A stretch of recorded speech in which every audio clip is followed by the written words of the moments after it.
You're very interested in mental health. Why is that, mate? Are you mad? I say this looking across at you, and you've got a fucking bag on your head.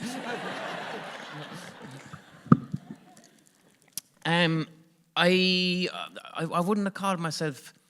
I used to have severe anxiety and depression about 10 years ago, and I'm now anxiety and depression free for 10 years because I've got a rigid mental health system. I've got a self-care system. Mainly, I was lucky, like I'd never suffered from mental illness. My issue was mental health, which to me means my view of myself, my view of other people, and my view of the world was excessively negative and fearful. Oh, that's a good definition. So I just basically tested it. I reappraised how I felt about myself, how I felt about other people, and I do that on a daily basis. And mental health regime, really, to be honest, it's no different to exercise. Could you, first of all, before we hear that, and I'm sure I'd like to hear what you do for your regimen for mental health, could you describe the depression and anxiety as you experienced it 10 years ago? What was it like? What did it feel like? And how did it impact your life? Would have been about 18 or 19. The thing is, my main thing would have been anxiety. And the thing is, with anxiety can result in quite a lot of shame because my anxiety kept me from leaving the house. So I'd get anxiety attacks in a certain place, like in the pub or in a supermarket. So the natural thing for me to do then, the logical thing was, supermarkets give me anxiety attacks. I can't go there anymore. But before I knew it, I was kind of stuck in my room all the time, afraid to leave the house in case I get an anxiety attack. That then brings a ferocious amount of shame with it because then I start judging myself going, all my friends are capable of going to the shop. What's wrong with me? That then resulted in depression. So it's this really shitty cycle. And I think the root of I was just afraid of being an adult. I was terrified of being autonomous, you know? Would you? So you were talking about the cause, and that was going to be my next question. I don't know why I want you to know that was going to be my next question, like as if I'm psychic. But like, was there some sort of trauma, would you say, or like, what do you think precipitated it? I mean, I understand this, like that cyclical idea of feeling ashamed and not feeling like you can deal with other people. I can still get a little bit like that now, as a matter of fact. But like, how does but I would now relate that to, this is because when you were a kid, this happened and that happened. Do you have that kind of awareness? Or? Yeah, when my parents were quite old, and when I was born with fairly bad asthma. But my... Fucking, and now for a job, you put a bag on your fucking head. I know, yeah. It's the one thing it says on a plastic bag. Do not put this on your head. They might add if they were going to put something else, especially not if you've got asthma. Amazing. But, heroic, in a very mythic sense. Am I the first person to point that out? Because I want some credit. No one has pointed that particular one out. Yes. Thanks.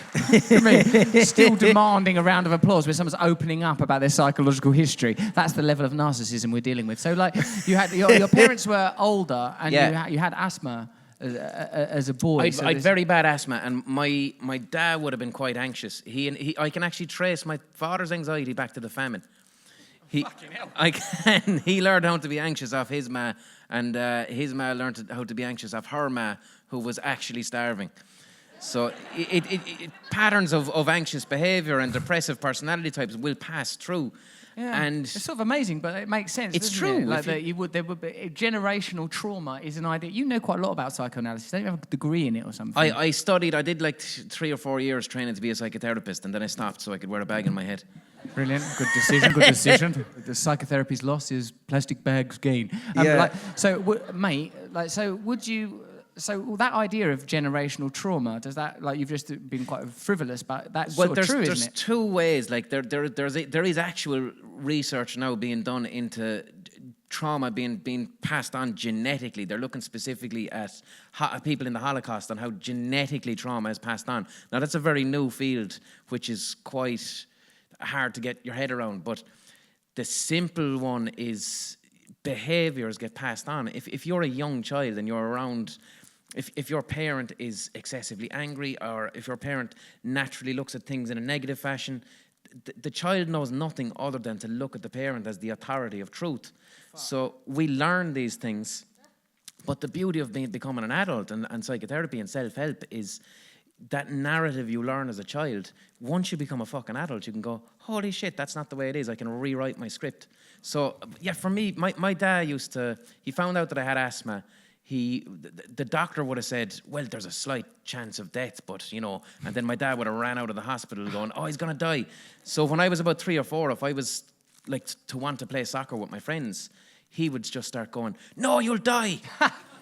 Do you know what I mean? And that was off-putting. Yeah, it was. And like he Man on, mark him, you're going to die! Yeah.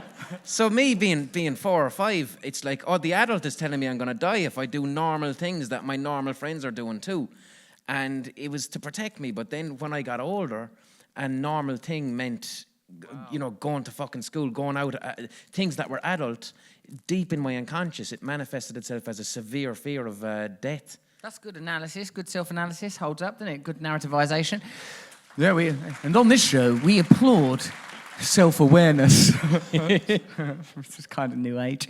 But like, yeah, that's pretty interesting. That definition of adulthood, do you not think that could be, in a sense, the essential definition of adulthood, an ability to control your own narrative, to say, I am no longer my trauma, I am no longer my past, I can recreate myself? Absolutely. That is the key to being an adult, I think, is like it's first off, it's understanding the intrinsic value.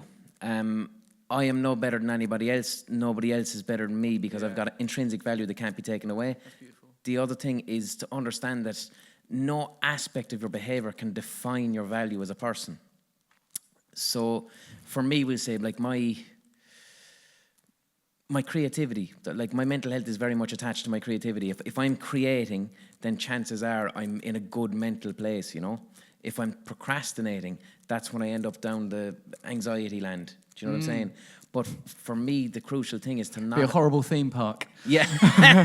Anxiety land.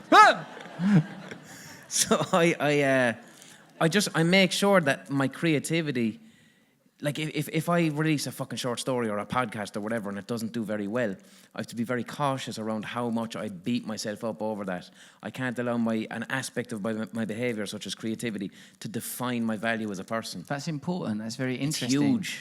Because as a person that sort of toyed with celebrity, like find it extremely difficult, and that model that I just described of attachment, e.g. with pornography or substance misuse, if I start becoming overly attached, even to this podcast has done well, this hasn't done well, then suddenly, or Googling your name. You mustn't Google your name.